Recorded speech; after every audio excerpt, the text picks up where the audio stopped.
임금을 2배로 올려라. 근무 시간을 주 48시간에서 35시간으로 조정하라. 자녀들의 사립학교 등록금을 보장하라. 여기 인도에서 일어난 삼성전자의 파업을 보며 생각에 잠긴 한 남성이 있습니다. 이 남성은 애플의 직원으로 삼성 파업을 보며 무언가를 결심한 표정을 짓는데요. 무슨 사연인지 시작해 보겠습니다. 안녕하세요. 저는 데이비드 브라운이라고 합니다. 지금은 애플의 해외 총괄 부서를 담당하고 있어요. 이번 인도의 삼성 파업 사태를 보면서 제 의견을 조심스럽게 말씀드리고자 이렇게 사연을 보내게 되었습니다. 저는 어린 시절부터 지금까지 동양과 서양의 교차로에 서 있는 삶을 살고 있습니다. 양쪽 문화를 모두 경험하며 자랐다고 할 수 있죠. 저의 아버지는 중국 주재 미국 외교관으로 10살 때 가족과 함께 베이징으로 이주했어요. 당시 중국에서 살았던 5년은 저의 세계관을 형성하는 데 결정적인 역할을 했는데요. 어린 나이에 경험한 문화적 충격과 적응 과정이 제 인생의 큰 전환점이 되었죠. 베이징의 국제학교에 다니면서 저는 전 세계에서 온 친구들과 어울렸어요. 미국, 유럽, 아시아 등 다양한 국적의 친구들과 함께 공부하고 놀면서 정말 많은 걸 배웠죠. 다양한 문화와 언어를 접하면서 글로벌 마인드를 키웠지만 동시에 중국 사회의 현실과는 거리감을 느꼈는데요. 국제학교라는 버블 안에서의 삶과 실제 중국 사회는 너무나 달랐거든요. 학교 밖에서는 언어 장벽에 부딪혔고 간단한 일상 대화조차 어려워 답답한 마음을 느꼈어요. 중국어를 배우려고 노력했지만 현지인들과 깊이 있는 대화를 나누기까지는 오랜 시간이 걸렸죠. 또한 베이징의 심각한 대기오염은 저의 건강에 직접적인 영향을 미쳤죠. 만성기관지염에 시달렸고 봄철 황사 때면 결막염으로 고통받기도 했습니다. 마스크 없이는 외출하기 힘들 정도로 공기가 나빴어요. 5년 동안의 중국 생활을 마치고 다시 미국으로 돌아왔을 때 저는 정말 안도감을 느꼈어요. 깨끗한 공기를 마시며 깊은 숨을 쉴 수 있다는 것이 얼마나 감사한 일인지 새삼 깨달았죠. 익숙한 문화 속에서 생활하는 것도 편안했어요. 이 특별한 경험을 바탕으로 저는 학업에 대한 열정에 불을 지폈어요. 국제관계와 비즈니스에 관심이 생겼고 결국 스탠포드 대학교 경영학과에 진학하게 되었죠. 대학 생활 동안 저는 제 경험을 학문적 지식과 접목시키려 노력했고 그 결과 우수한 성적으로 졸업할 수 있었습니다. 대학을 졸업한 후 저는 꿈에 그리던 애플에 입사하게 되었어요. 혁신적인 기술과 세련된 디자인으로 세계를 변화시키는 기업의 일원이 된다는 것이 너무나 흥분되었죠. 애플의 제품들이 어떻게 사람들의 삶을 변화시키는지 직접 목격하면서 저도 그 변화의 일부가 되고 싶다는 열망이 커졌습니다. 그러나 운명이란 참 예측할 수 없는 것 같아요. 제 중국 경험이 다시 한번 제 인생을 바꿔놓게 될 줄은 몰랐거든요. 애플의 경영진들이 제 이력서를 검토하면서 중국에서의 경험을 높이 평가했고 결국 저를 중국 제조공장의 책임자로 발령을 냈습니다. 처음에는 다시 중국으로 간다는 사실에 조금 당황스러웠어요. 어린 시절의 추억들이 떠오르면서 복잡한 감정이 들었죠. 하지만 곧 이것이 큰 기회라는 것을 깨달았습니다. 실제로 중국에서 거주했던 경험을 통해 얻은 통찰력과 이해를 바탕으로 더 큰 발전을 이룰 수 있을 거라고 생각했어요. 저의 문화적 이해와 언어 능력이 중국에서의 비즈니스를 원활하게 할 것이라 믿으며 새로운 도전을 향해 다시 중국으로 향했습니다. 이번에는 어린 시절의 경험을 넘어 전문가로서 중국 시장에 접근할 수 있다는 점이 정말 기대됐어요. 하지만 현실은 제 기대와는 많이 달랐어요. 어린 시절 국제학교라는 보호된 환경과는 전혀 다른 상황에 직면하게 된 거죠. 이번에는 현지 직원들과 직접 소통하고 관리해야 했는데 이게 정말 쉽지 않았어요. 언어 장벽은 여전히 존재했고 문화적 차이로 인한 오해와 갈등도 빈번하게 일어났죠. 게다가 제가 중국으로 다시 온 시기가 마침 중국의 빠른 경제성장 시기와 맞물렸어요.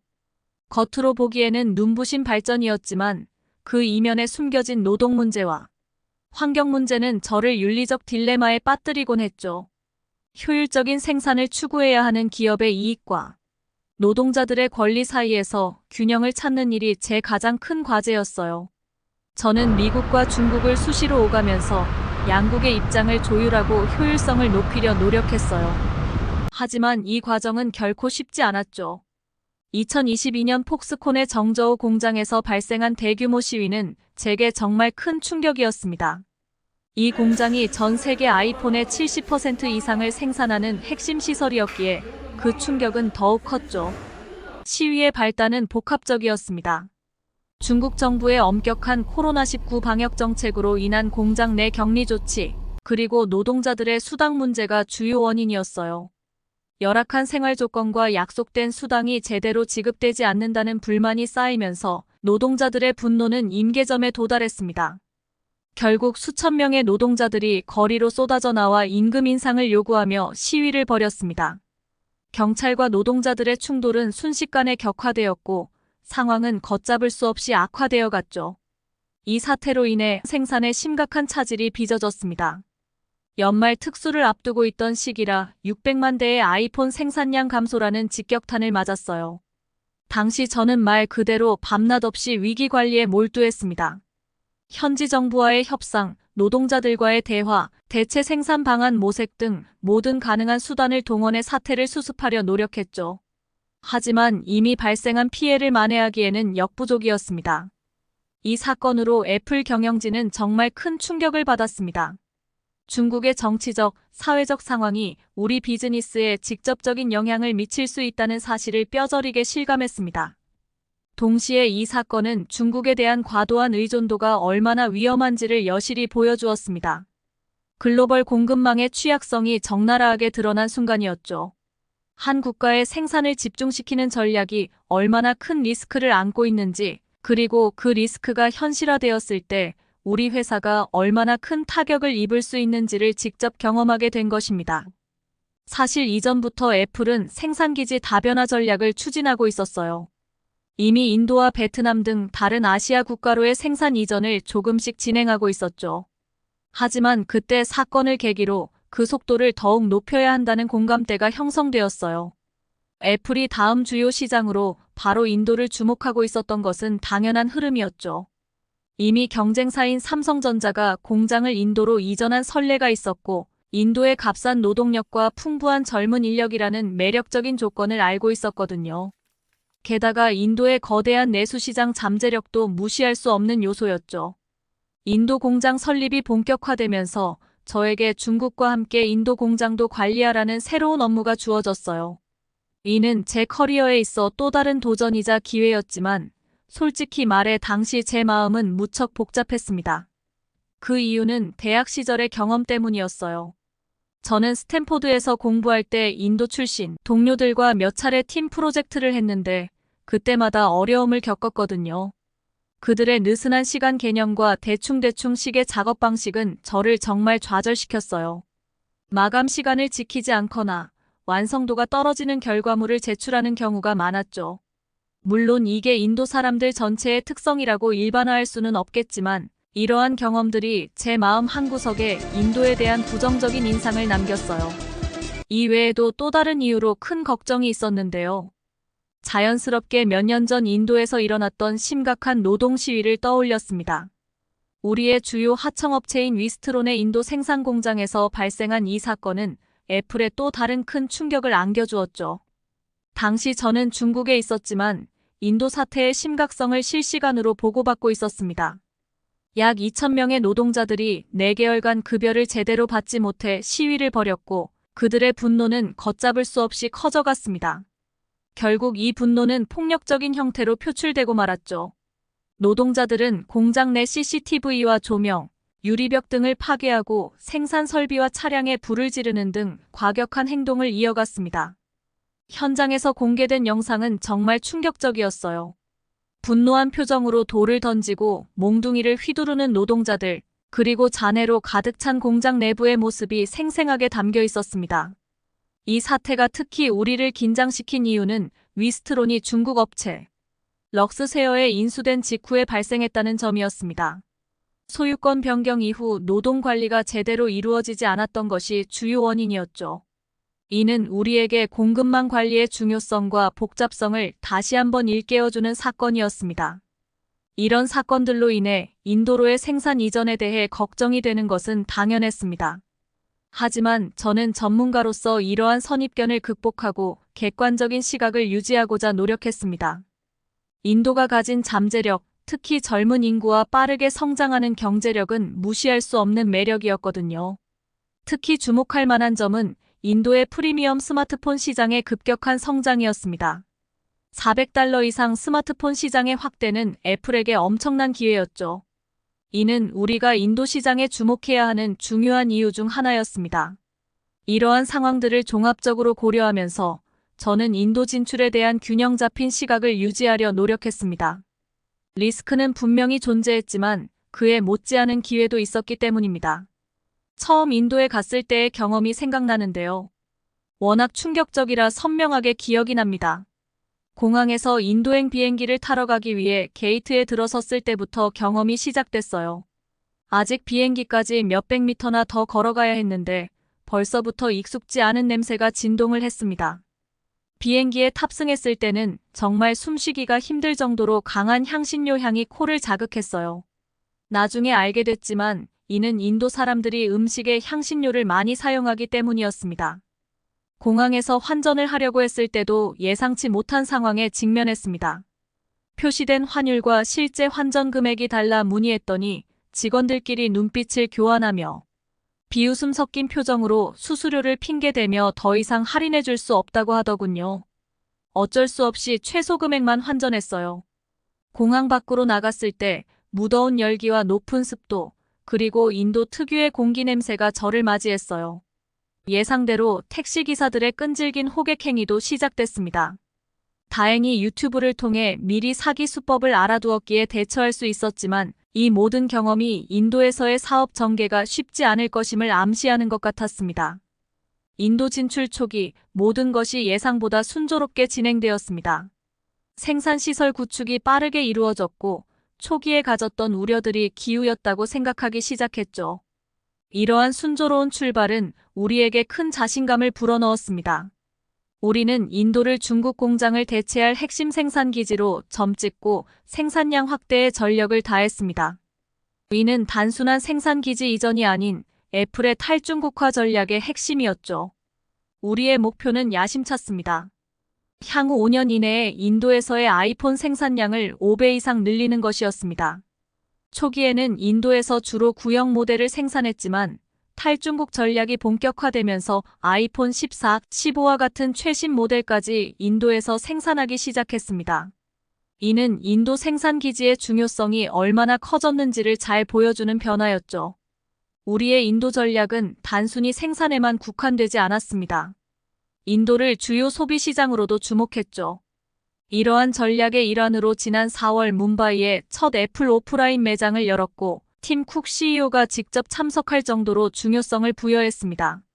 이는 인도를 단순한 생산기지가 아닌 거대한 잠재력을 가진 소비 시장으로 인식하고 있다는 명확한 신호였습니다.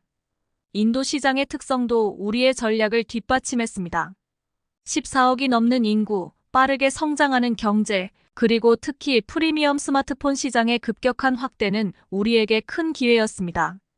$400 이상 스마트폰 출하 비중이 2020년 4%에서 2023년 10%를 넘어설 것으로 전망되며 인도 시장의 성장 잠재력은 매우 컸죠.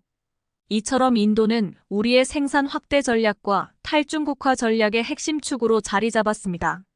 생산 기지로서의 역할뿐만 아니라 거대한 소비, 시장으로서의 가능성까지 모두 갖춘 인도는 애플의 미래 전략에서 핵심적인 위치를 차지하게 되었습니다. 우리는 이러한 전략을 통해 생산의 안정성을 높이고 새로운 시장을 개척하며 글로벌 공급망의 리스크를 분산시키는 일석삼조의 효과를 노렸습니다. 인도에서의 성공은 곧 애플의 글로벌 전략의 성공을 의미한다고 해도 과언이 아닐 정도였죠. 하지만 이러한 낙관적인 전망 속에서도 우리는 항상 경계를 늦추지 않았습니다. 인도에서의 순조로운 출발 이후 우리는 갑작스러운 위기에 직면하게 되었습니다. 9월 28일 인도 남부 타밀나두주에 위치한 타타전자그룹의 공장에서 대형 화재가 발생한 것입니다. 이 공장은 아이폰 부품을 전문적으로 생산하는 핵심 시설이었기에 이 사건은 우리의 인도 생산 확대 계획에 큰 차질을 빚게 했습니다. 인도에서의 순조로운 출발 이후 우리는 갑작스러운 위기에 직면하게 되었습니다. 화재는 화학물질 보관 구역에서 시작되어 빠르게 확산되었고 공장 내 일부 건물이 무너지는 피해까지 발생했습니다. 당시 약 1,500명의 근로자가 교대 근무 중이었지만 다행히 공장의 비상 절차 덕분에 인명 피해는 없었습니다. 그러나 생산에는 심각한 차질이 빚어졌죠. 우리는 즉시 대응팀을 꾸려 현장으로 파견했지만 초기에는 현장 접근이 제한되어 정확한 상황 파악에 어려움을 겪었습니다. 화재의 정확한 원인과 피해 규모를 파악하는 것이 급선무였지만 이는 쉽지 않은 과제였습니다. 이 사건은 우리에게 큰 충격을 주었고 인도에서의 생산 전략을 재고하게 만들었습니다. 우리는 피해를 입은 시설의 빠른 복구와 함께 다른 생산 시설에서의 생산량 증대를 통해 차질을 최소화하려 노력했습니다. 그러나 이러한 노력 중에 우리의 시선을 사로잡은 또 다른 사건이 있었습니다. 바로 삼성전자의 인도 공장에서 발생한 대규모 파업이었죠. 이 파업 소식은 우리의 인도 전략에 대해 다시 한번 심각하게 고민하게 만들었습니다. 삼성전자의 파업 사태를 지켜보면서 우리는 인도에서의 노동 문제가 단순히 일회성 사건이 아닐 수 있다는 우려를 하게 되었습니다. 이는 단순한 생산 차질을 넘어 장기적인 사업 운영에 큰 위협이 될 수 있는 요소였죠. 우리 공장의 화재와 삼성전자의 파업은 인도에서의 생산 확대 전략에 대해 근본적인 재평가를 하게 만들었습니다. 우리는 인도의 잠재력은 여전히 크다고 믿지만 동시에 예상보다 더 큰 리스크가 존재한다는 것을 인식하게 되었습니다.